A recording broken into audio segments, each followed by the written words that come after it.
Hello everyone. आज की video में हम अपने बचे हुए टॉपिक्स को, जो हमारे बेसिकली दो ही टॉपिक बच रहे हैं पेंडिंग है अकॉर्डिंग टू अवर सिलेबस, उनको यहाँ पे कवर करेंगे। उससे पहले मैं आपको थोड़ा सा कॉन्फिडेंस देना ये चाहता हूँ कि कई सारे स्टूडेंट्स को कई जगहों पर दिक्कत आई होगी, जो भी हमने जितनी भी 7-8 वीडियो बनाई हाउस प्रॉपर्टी के ऊपर। तो प्लीज़ यार आप उससे डिमोटिवेट मत होना। और जो मेरी लास्ट वीडियो होगी हाउस प्रॉपर्टी के ऊपर, जो कि मैं जैसे सैलरी के लिए लेकर आया था, वो जिसमें मैंने 8 इंपॉर्टेंट क्वेश्चंस करवाए थे, वैसे ही जब हाउस प्रॉपर्टी के हम 7-8 क्वेश्चन या जो भी 10 क्वेश्चन 5 क्वेश्चन जो भी इंपॉर्टेंट क्वेश्चन होंगे वो मैं करवाऊंगा, जो कि इसके अगले ही नंबर पर वीडियो बनेगी।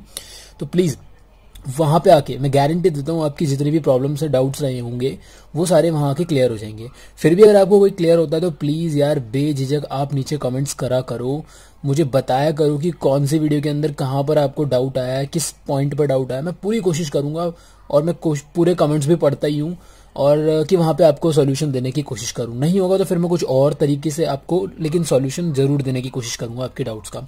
ठीक, तो बेफिक्र होकर आप बस कमेंट्स करा करो जहां पे भी आपको लगता है कि यहाँ मुझे समझ नहीं आया। क्लियर है? अब चलते हैं अपने टॉपिक के ऊपर।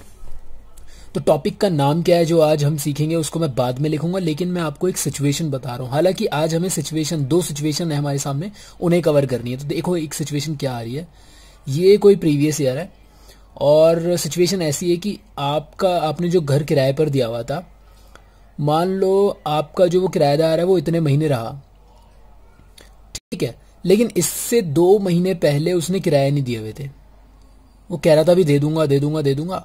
2 महीने बीत गए और फिर वो यहां पे आके भाग गया। क्या हो गया? भाग गया बोलो, या फिर डेथ हो गई, कुछ भी आप बोल सकते हो।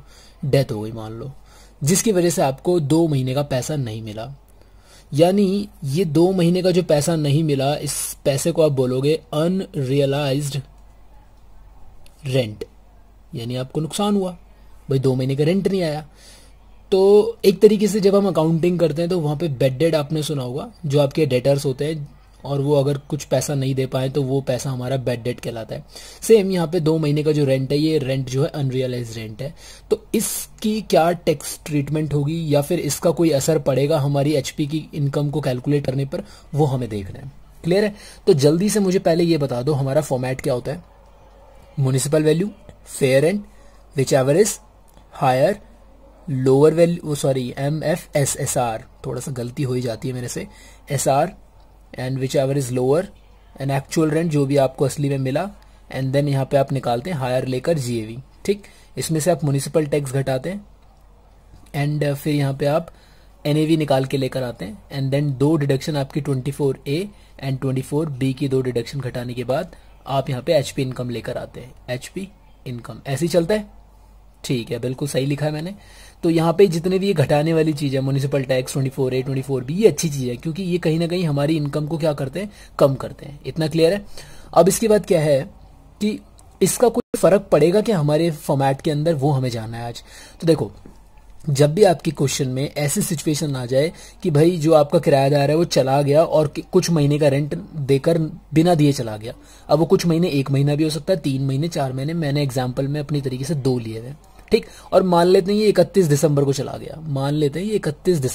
गया, तो अप्रैल से 31 दिसंबर तक मुझे ये बताओ ये रहा कितने महीने?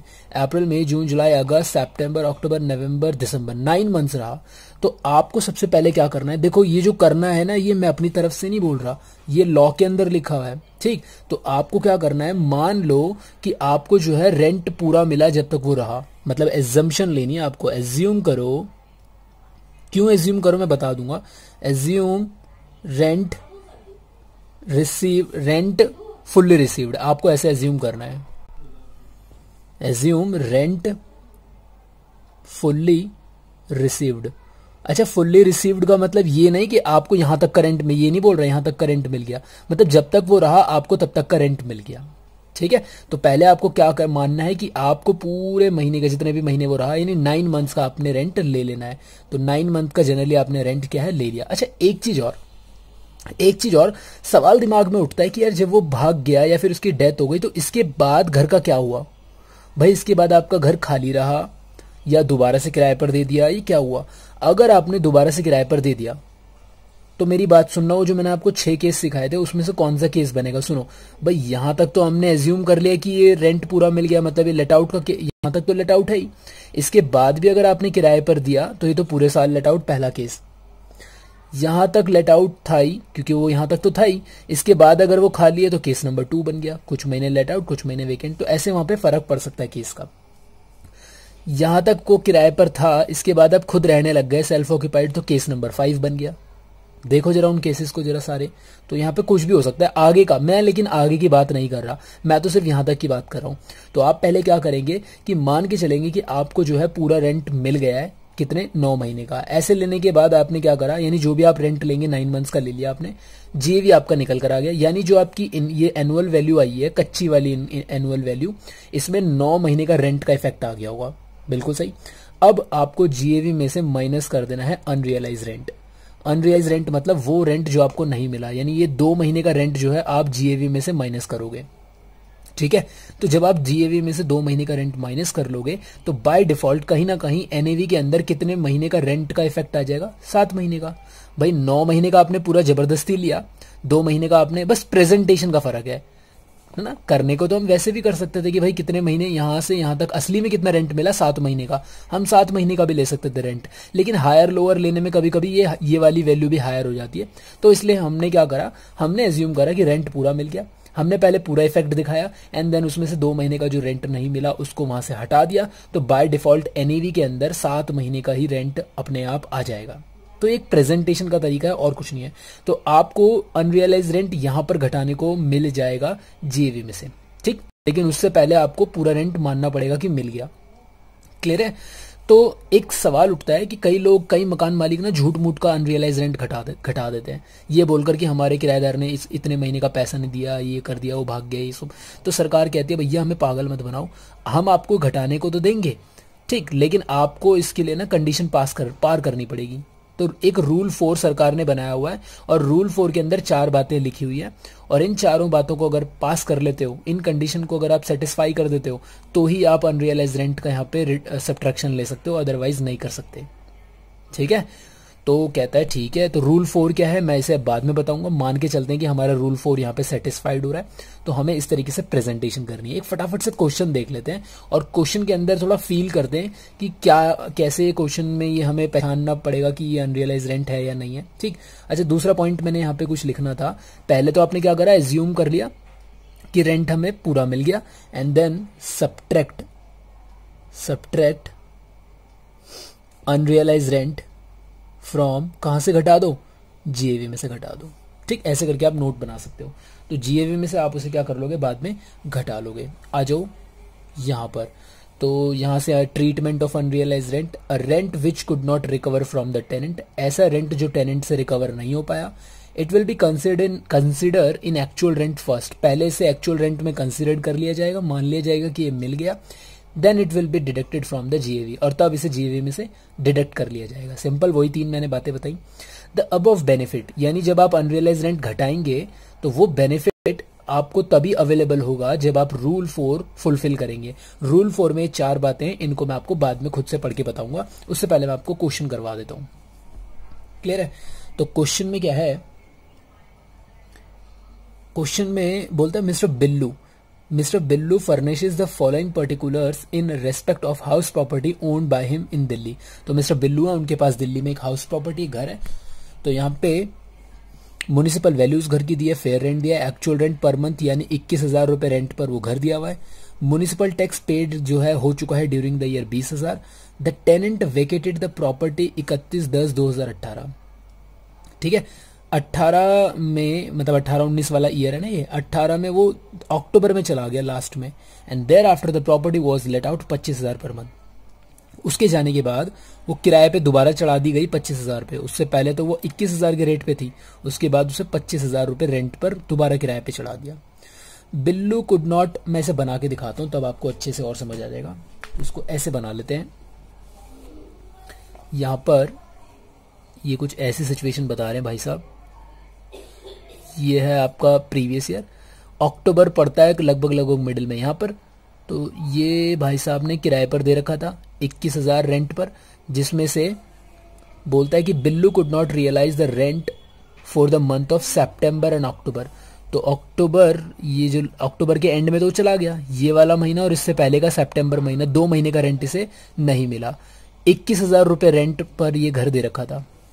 उसके बाद उसने किराए पर दोबारा दे दिया, दोबारा किराए पर दिया, तो लेकिन उसका किराया हो गया 25,000 रुपया। ठीक है। एंड इसने क्या, एक बार फिर पढ़ लेते हैं। Mister Billu could not realise the rent for the month of September and October 2018 due to death of the earlier tenant. जो इसका पहले वाला किराएदार था, ये वाला इस दौरान वाला जो किराएदार था, उसकी डेथ के कारण उसको 2 महीने का रेंट नहीं रिकवर हो पाया, मतलब अनरियलाइज रेंट है। अब उसकी ट्रीटमेंट आपको पता है क्या करना होता है, उसे जीएवी में से घटाना होता है। उसके लिए पहले आप पूरा मान के चलेंगे कि आपको ये वाला रेंट पूरा मिल गया था यहाँ तक। बेशक तो असली में तो यहाँ तक ही मिला है, लेकिन मान लेंगे कि पूरा यहाँ तक मिल गया। ठीक, तो मैं फटाफट से फॉर्मेट बना लेता हूँ। सेम ऐसे ही बनाऊंगा, अब कर तो मैं यहाँ भी सकता था, लेकिन खिचड़ी बन जाएगी। दोबारा बना लेता हूँ, कोई बात नहीं। मैंने यहाँ पे फॉर्मेट बना लिया, हालांकि मैंने कोई एक फॉर्मल तरीके से नहीं बनाया, लेकिन आप समझ पा रहे होंगे क्या है। ठीक, MFS एक्चुअल रेंट, GAV निकल आया, उसमें से UR MT municipal tax, NAV निकल आएगा, 2 डिडक्शन घट के HP इनकम निकल आएगा। तो UR का केस आई तो मैंने UR वहाँ पे बना भी दिया। ठीक, तो कुल मिला के हम कह भी सकते हैं कि हमारा फुल फ्लेज फॉर्मेट आ गया, जिसके अंदर अब एक बची हुई चीज़ जो थी वो भी हमने दिखा दी कि किस तरह से दिखाया जाता है। अब क्वेश्चन में सबसे पहले इन चीज़ों को फिल कर लेते हैं फटाफट। म्यूनिसिपल वैल्यू है 2 लाख, MF और ये 240, 2 लाख, मैं इसे यहाँ लिख देता हूँ 2 लाख, और ये हो जाएगा 240। तो whichever is higher, 2,40,000। Standard rent ढूंढ लेते हैं इसमें फटाफट से। तो स्टैंडर्ड रेंट इसमें दिया ही नहीं है, एक्चुअल रेंट है वो मैंने बना लिया ऊपर एक्चुअल रेंट के लिए, इसे छोड़ देते हैं, ये है ही नहीं। 2,40,000 आ जाएगा। एक्चुअल रेंट कितना मुझे बताओ। देखो पूरे साल किराए पर था ना, यहाँ तक तो ये पहले वाले किराएदार का था, वो जो चला गया उसके बाद दोबारा किराया, तो ये पहला केस की तरह ही काम करेगा। ठीक, और अगर ये मान लें यहाँ पे कुछ बोला नहीं होता कि दोबारा क्या करा, तो ये फिर ये वेकेंट रहता, फिर ये केस नंबर 2 होता, फिर वहाँ पे HLL वाला कॉन्सेप्ट हमें ध्यान देना होता। ठीक है, जो ये फुल्ली रिसीव्ड रेंट हमें एज्यूम करना है, जो मैंने आपको एजम्पशन में लिखवाया था कि मान लो पूरा रेंट मिल गया है, वो मैंने इस वाले पोर्शन के लिए बोला था। हालांकि हमें यहाँ तो पूरे साल का रेंट लेना है। कितना आपको मिला है, एक तो आपको मिला 21,000, कितने महीने तक, यहाँ तक नहीं, पूरा अक्टूबर के एंड तक। तो पूरे कितने महीने हो रहे हैं, अप्रैल मई जून जुलाई अगस्त सितंबर अक्टूबर, 7 मंथ्स तो ये रहे। प्लस उसके बाद भी किराए पर था, अक्टूबर के बाद नवंबर दिसंबर जनवरी फरवरी मार्च, 5 महीने 25,000 पर। तो ये इस तरीके से रेंट पर हो गया। अगर हम पूरा हिसाब लगाएं कितना रेंट रिसीव्ड हुआ है, 21,000। देखो इस 7 महीने के अंदर 2 महीने जबरदस्ती लिए हुए हैं, याद रखना। ठीक, तो 21,000 इंटू 7 ये हो जाता है आपका 1,47,000, 1,47,000 और 1,25,000 ये हो जाएगा। तो ये बनेगा आपका 2,72,000। तो मैं यहाँ पे 2,72,000 रुपये ले लेता हूँ। अब मुझे हायर लेना पड़ेगा GAV में, क्यों, क्योंकि ये नॉर्मल केस है, लेट आउट का केस है ना, केस नंबर 1 जैसा ही तो है ये। तो हायर 2.72 यानी 2,72,000 हमारा GAV हो जाएगा। अब अनरियलाइज रेंट, कितने महीने का रेंट नहीं मिला, 2 महीने का, और क्या रेंट चल रहा था 21,000, तो 42,000 रुपये आपको नहीं मिले। तो यहाँ पे आप 21,000 इंटू 2 जो कि बन के आएगा 42,000 रुपये, आप यहाँ पे आराम से रिड्यूस कर लेंगे। बात समझ में आ रही है। तो 42,000 आप इसे ऐसे ट्रीट करेंगे। यहाँ पे म्यूनिसिपल टैक्स कितना है आपके क्वेश्चन में, तो म्यूनिसिपल टैक्स के बारे में 20,000 रुपये का म्यूनिसिपल टैक्स है, तो 20,000 रुपये यहाँ पे घटा लो। तो ये घटाने के बाद कितना आ जाएगा, इसमें से पहले 42,000 और 20,000 यानी टोटल 62,000 इकट्ठा घटा दूँ तो 2,10,000 आ जाएगा। ठीक, 30% घटा लेंगे आराम से। और इंटरेस्ट के बारे में क्वेश्चन में कुछ गिवन नहीं था, इसे छोड़ दो, यहाँ 30% ले लेते हैं इसका। 63,000 तो आपको खर्चों के लिए घटाने को मिल जाएगा। एक्चुअल में कितने भी खर्चे करे हो भूल जाओ, और माइनस करने के बाद आपकी जो HP इनकम आएगी वो 147,000 आ जाएगी। तो कुल मिलाकर मुझे ये बताना था कि अगर आपको आपके क्वेश्चन में ये दिया हुआ है कि भाई आपका जो रेंट था वो आपको रिसीव्ड नहीं हो पाया, तो उसको आप कहाँ दिखाएंगे, उसको आप GAV में से घटा सकते हैं।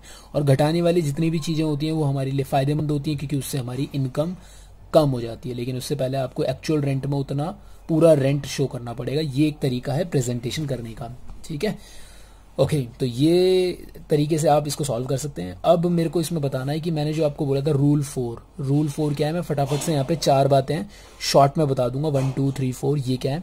हालांकि मेरे पास थ्योरी सेक्शन भी है यहाँ पर, इसको भी देख लेते हैं एक बार। यहाँ पर तो आ जाओ फिर फटाफट देख लेते हैं। कहता है पहला पॉइंट बोलता है the tenancy is in bona fide, इन भी लगा सकते हो, या फिर टेनेंसी इज बोनाफाइड, यानी जो आपने किराएदार वहां पे रखा हुआ था उसके और आपके बीच में जो रिलेशन था, या फिर आपके और उसके बीच में जो एक जैसे जब यार आप जैसे किराएदार रखते हो तो एक वहां पे एक होता है कि आपके और उसके बीच में जो रिलेशन था वो बोनाफाइड था। बोनाफाइड मतलब होता है गुड फेथ, ठीक है, गुड फेथ। और एक होता है मेलाफाइड, मेलाफाइड मतलब होता है बैड फेथ, यानी आपके और उसके बीच में कोई ऐसी मतलब चालबाजी कोई नहीं थी कि जिससे आप क्या है फायदा उठाना चाह रहे हो कि भाई मैं जीएवी में से अनरियलाइज रेंट घटा दूंगा, ऐसे ऐसे करके अपना टैक्स बचा लूंगा, ऐसा कुछ ना रहा हो, ठीक। यानी आपके और उसके बीच में जो रिलेशन था ऑनर और टेनेंसी का वो एक बोनाफाइड में था, वो एक पॉजिटिव उसमें था, वो असली में ही आपका किराएदार था, आप उसके असली में ही उसके मकान मालिक थे। आपके और उसके बीच में कोई इस तरीके का रिलेशन नहीं था कि आप कोई टैक्स चोरी करने के पर्पज से आपने उसे किराएदार रखा हो, ठीक है। तो टेनेंसी कैसी होनी चाहिए, it should be in bonafide, ठीक है। द डिफॉल्टिंग टेनेंट, जिस टेनेंट ने डिफॉल्ट किया, जो टेनेंट चला गया, मर गया, जिसकी वजह से आपको 2 महीने 3 महीने का रेंट नहीं मिला, the defaulting tenant has vacated, इस लाइन को यहां से काट देते हैं, वेकेटेड द प्रॉपर्टी, बस इतना ध्यान रखना है। The defaulting tenant has vacated the property, यानी जो टेनेंट था वो असली में वो प्रॉपर्टी खाली कर चुका हो। ऐसा ना हो कि वो उसी में रह रहा हो और आप सरकार से झूठ मूठ बोल रहे हो। देखो छोटी छोटी कंडीशन है, ज्यादा इतने हैवी नहीं है, इतनी इंपॉर्टेंट नहीं, बस आपको पता होनी चाहिए। तो पहला क्या है कि आपका जो टेनेंसी का जो टाइम पीरियड था, जितने महीने भी वो रहा, वो सारा बोनाफाइड रहा हो, गुड फेथ में रहा हो। जो डिफॉल्टिंग टेनेंट है वो असली में घर खाली करके जा चुका हो, ऐसा ना हो कि वो उसी में रह रहा हो और आप जबरदस्ती अनरियलाइज रेंट घटा रहे। तीसरा, the defaulting tenant is not in occupation of any other property of the SSC, ऐसा भी ना हो कि वो जो टेनेंट है वो किसी और दूसरे घर में रह रहा हो आप ही के, यानी आपने उसे 2-4 महीने के लिए कहीं इधर उधर सेट कर दिया, भाई तू मेरे उस वाले फ्लैट में रह ले, मैं यहाँ पे जरा यार टैक्स बचाना चाह रहा हूँ, ऐसा वैसा कुछ आपके दिमाग में ना आ रहा हो, ठीक। यानी वो असली में घर खाली करके जा चुका हो, ना ही वो किसी आपके दूसरे घर में रह रहा हो। और चौथा पॉइंट बोलता है कि द एसएससी, जो आप हैं, ऑनर है जो, the SSE has taken all reasonable steps to institute legal proceeding for the recovery of the unpaid rent. Unpaid rent की रिकवरी के लिए आपने सारे लीगल स्टेप्स ले लिए हो, आपने FIR करवा दी हो, या फिर आपने ऐसी कोई कंप्लेंट लिखवा दी हो, ठीक है, जिसके जो आपके पास एज अ प्रूफ हो कि हाँ भाई मेरा वो किराएदार भाग गया था जिसके ऊपर मैंने FIR भी करवाई थी, या जो मुझे आपके पास कोई तरीके का प्रूफ होना चाहिए किसी भी तरीके का, ठीक है। या फिर आप ऐसा कोई कुछ भी आपके पास प्रूफ हो जिससे आप सेटिस्फाई कर पाए अपने असेसिंग ऑफिसर को। असेसिंग ऑफिसर क्या होता है, जब आप टैक्स जमा करते हैं और ITR भरते हैं, ITR मैंने बताया था आपको फॉर्म, तो जब आप ITR फॉर्म जमा करते हैं तो उसको चेक भी तो करता होगा कोई, हाँ। तो इनकम टैक्स डिपार्टमेंट के अंदर हर एरिया के लिए एक ऑफिसर अपॉइंट किया जाता है, उस ऑफिसर को बोलते हैं असेसिंग ऑफिसर, AO बोलते हैं उसको, AO, जो आपके ITR को असेस करता है, चेक करता है कि भैया जो आप इनकम दिखा रहे हो सच दिखा रहे हो या झूठ दिखा रहे हो, ठीक है। तो वो ऑफिसर को आपको बस सेटिस्फाई करना होता है कि हाँ जो भागा है वो असली में भागा है, ये सबूत है, ऐसे करके डन। और तो ये 4 बात आपको ध्यान रखनी है, इनको मैं शॉर्ट में अगर मैं लिख दूं तो क्या चारों बातें थी, इनको देख लेते हैं। पहले तो जो टेनेंसी है वो बोनाफाइड में होना चाहिए, इतना इंपॉर्टेंट नहीं है ये, बस मैंने बता दिया ताकि ध्यान रहे, बोनाफाइड में होना चाहिए। और not in other house property में, शॉर्ट कोड लिख रहा हूँ यहाँ पे, किसी दूसरे घर में ना रह रहा हो, बल्कि इस थर्ड में आना चाहिए था, कोई बात नहीं। और घर असली में वो वेकेट कर चुका हो, घर खाली कर चुका हो, वेकेटेड हो चुका हो, और लीगल स्टेप्स लिए जा चुके हो आपके द्वारा as a owner, legal steps लिए जा चुके हो। तो ऐसे करके 4 पॉइंट लिख के याद आ जाएगा मुझे, ठीक। तो हमारा एक टॉपिक था जो था आपका अनरियलाइज रेंट अगर होता है तो उसकी ट्रीटमेंट क्या होगी, दैट्स इट। एक लास्ट टॉपिक और फिर करेंगे वीडियो को खत्म। देखते हैं लास्ट टॉपिक क्या है। तो कई बार ऐसा भी हो जाता है, देखो एक लास्ट सिचुएशन है, कई बार ऐसा होता है, मान लीजिए ये आपका प्रीवियस ईयर है, आपका अपना वाला प्रीवियस ईयर, और इसकी जो आप टैक्स जमा करेंगे इसका वो आप इस वाले असेसमेंट ईयर में जमा करेंगे। ये आपने फॉर्मेट खोला हुआ है, MFS, actual rent, higher, lower higher करके सब कुछ जो भी करते हैं आप, ठीक। ये आपने अपना फॉर्मेट ओपन कर दिया। तो मान लीजिए इससे कुछ साल पहले यहां पर वो जो 2 महीने का रेंट की जो घटना थी जो अभी हमने सीखी अनरियलाइज रेंट, वो इस वाले साल में हुआ था वो। तो इस साल जो आपको 2 महीने का जो रेंट नहीं मिला था वो आपने इस साल माइनस कर दिया होगा GAV में से, भाई ऑब्वियस सी बात है, प्रीवियस ईयर का डेटा आप अगले साल तो दिखाते हो, तो इस साल का आपने वो इस साल क्या है रिड्यूस कर दिया था। लेकिन वो जो 2 महीने का रेंट वो किराएदार ने नहीं दिया था, मान लो आपको 2-4 साल बाद अपने प्रीवियस ईयर में वो पैसा आपको मिलता है। वो जो अनरियलाइज रेंट था, जो डूब गया था आपका पैसा, उसका कोई बेटा आके दे देता है, या वो मरा नहीं था, वो भाग गया था धोखा देकर, वो बाद में आपको आज पैसा दे देता है, तो उस पैसे का वो जो आपको मिला है उसका करेंगे क्या? क्योंकि आपने उस साल तो उसको माइनस कर दिया था, आपने उसको इनकम माना ही नहीं था, आपने उसे जीएवी में से हटा दिया था। तो अगर वो पैसा आपको रिकवर हो जाता है तो आप क्या करेंगे? तो टॉपिक का नाम तो है भैया रिकवरी। रिकवरी रिकवरी मैंने गलत तो नहीं लिख दिया? नहीं, रिकवरी आर कैमरे में देख के लिखना पड़ता है, गड़बड़ राइटिंग तो बहुत गंदी हो जाती है। Recovery of unrealised rent. ठीक, तो अगर आपको, जैसे आपने अकाउंटिंग में भी देखा होगा रिकवरी ऑफ बैड डेट की रिकवरी होती है, तो आप कैसे उसे दिखाते हैं? तो ये अगर आपको ऐसे कोई अनरियलाइज रेंट जो आपका उस टाइम पे नहीं मिला था और वो आज मिल जाएगा, तो आप क्या करेंगे वो मैं आपको बता रहा हूं। तो हमारा फॉर्मेट क्या है आपको पता होना चाहिए। फॉर्मेट है, फॉर्मेट बना देता हूं फटाफट से, MF, इसमें से हायर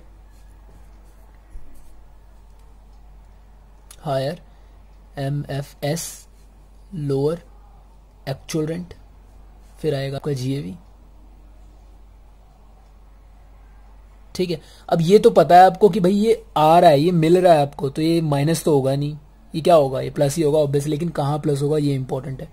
जीएवी में से आप म्युनिसिपल टैक्स घटा देंगे, एनएवी आ जाएगा आपके पास, देन आप 2 डिडक्शन घटाएंगे, 24A and then 24B, and then आपके पास आएगा एचपी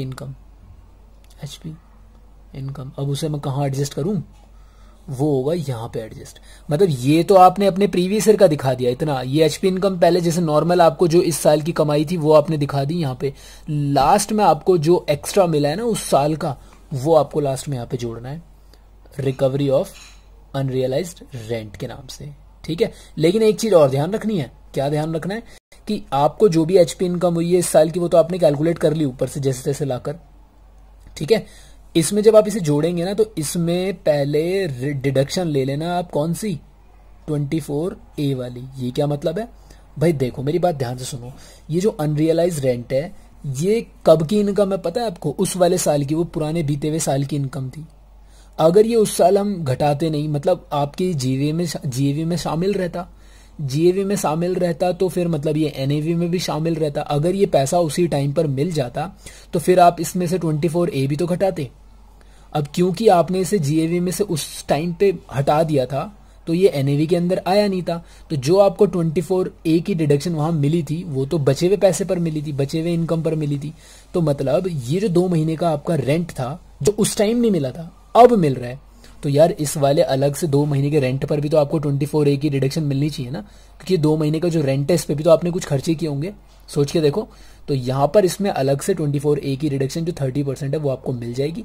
तो आप पूरा ना ऐड करें, 30% लेस करके यहाँ पे ऐड करेंगे अपनी इस साल की इनकम के साथ, एंड देन आप बताएंगे आपके पास नेट एचपी इनकम कितना आया है। ठीक है, इसे ऐसे प्रेजेंट करना है। तो मैं एक क्वेश्चन दिखा देता हूं आपको, उसके अकॉर्डिंग फिर हम देख लेंगे इसको। तो यहाँ पर एग्जाम्पल 18 है मेरे पास, इसको हम कर लेते हैं फटाफट से। कहता है compute the income from house property from the following information. You have to given actual rent दिया है 5,000 रुपये हर महीने का, standard rent, fair rent, municipal value, municipal tax paid. देखो म्युनिसिपल वैल्यू है ये, और ये म्युनिसिपल टैक्स ऊपर से पेड भी हो चुका है 4,000, इंटरेस्ट भी दिया हुआ पेड है ऑलरेडी 2,000, वैकेंसी 1 मंथ, 1 महीने घर खाली भी रहा है, तो केस नंबर 2 का भी जिक्र कर दिया। एंड लास्ट लिखता है रिकवरी हुई है of unrealise rent for earlier year, मतलब पहले कभी सालों का कोई अनरियलाइज रेंट था उसकी रिकवरी हुई है।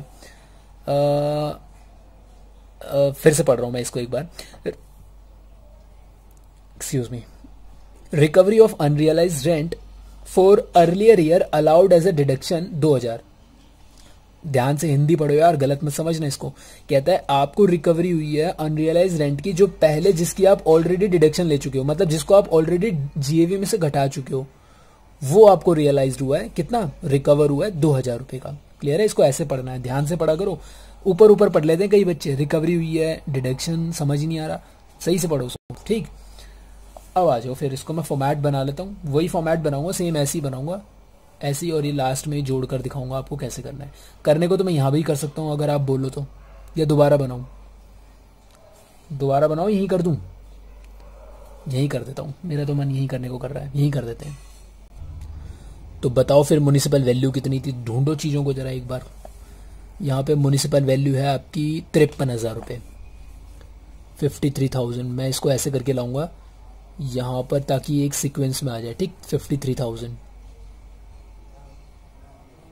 ठीक है। फेयर रेंट दिया हुआ क्वेश्चन में, फेयर रेंट है 50,000, फेयर रेंट है 50,000 पूरे साल का दिया मैंने ये। एंड हायर आ जाएगा इसमें से 53,000, ठीक है।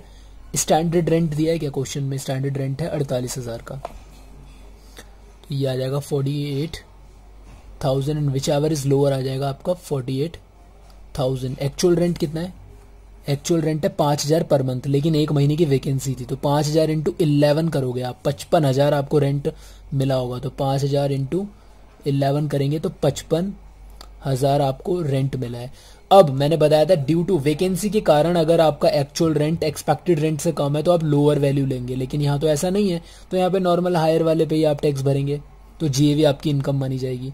म्युनिसिपल टैक्स के बारे में आपको बोला हुआ है 4,000 और वो पेड भी हो चुका, तो 4,000 आप आराम से घटा लो यहाँ पे, तो आपके पास एनईवी आएगा 51,000 रुपये का, 51,000। 24A की डिडक्शन दिलवा दो, 30% निकालो इसका, तो 15,300 का आपका ये रिडक्शन मिल जाएगा।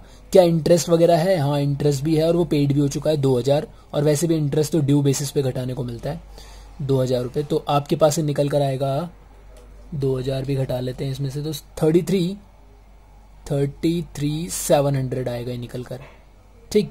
33,700। अब आपको ये मिला कितना है? रिकवरी कितनी हुई है? 2,000 रुपये, लेकिन आप 2,000 पूरे ऐड नहीं करेंगे।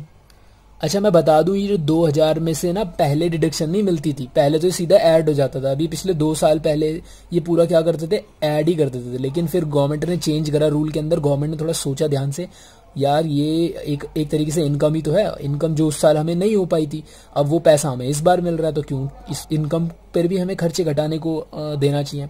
तो 30% इसका घटा लो, 600 रुपये आप घटाओगे तो 1,400 रुपये आपकी एक्चुअल इनकम है जो इस साल की इनकम में जोड़ दी जाएगी, और टोटल कितना आ जाएगा? 1,400 रुपये ऐड कर दोगे तो 35,100 रुपये आ जाएगा। ये आपकी एक्चुअल में एचपी इनकम मानी जाएगी, ठीक है, रिकवरी जोड़ने के बाद। तो ऐसे करके प्रेजेंटेशन करना है अगर आपको कोई अनरियलाइज रेंट जो है रिकवर हो रहा है आपके प्रीवियस ईयर के अंदर, ठीक। यहाँ पे सॉल्यूशन ही थोड़ा मिस्टेक है, गलत कर रखा है मैंने, इससे ठीक कर सकते हैं। आंसर हमारा कितना आया? 35,100 आया। क्लियर है? तो ऐसे करके अगर डाउट आ रहा है तो प्लीज़ यार कमेंट्स में कर देना, जो भी प्रॉब्लम आती है आराम से बेफिक्र होकर लिख दिया करो कमेंट्स के अंदर, ठीक। वीडियो को लाइक करो अगर अच्छी लग रही है, नहीं तो डिसलाइक है ही जिंदाबाद। और इसके बाद जो वीडियो रहेगी वो आपके इंपॉर्टेंट क्वेश्चंस के लिए रहेगी, और मेरी तरफ से चैप्टर फिनिश है। जहाँ भी प्रॉब्लम है आप मुझे बताओ बेफिक्र होकर। चलते हैं अगली वीडियो में मिलेंगे, तब तक ध्यान रखिए अपना, घर में रहिए, लॉकडाउन का पालन करिए। Bye bye, take care.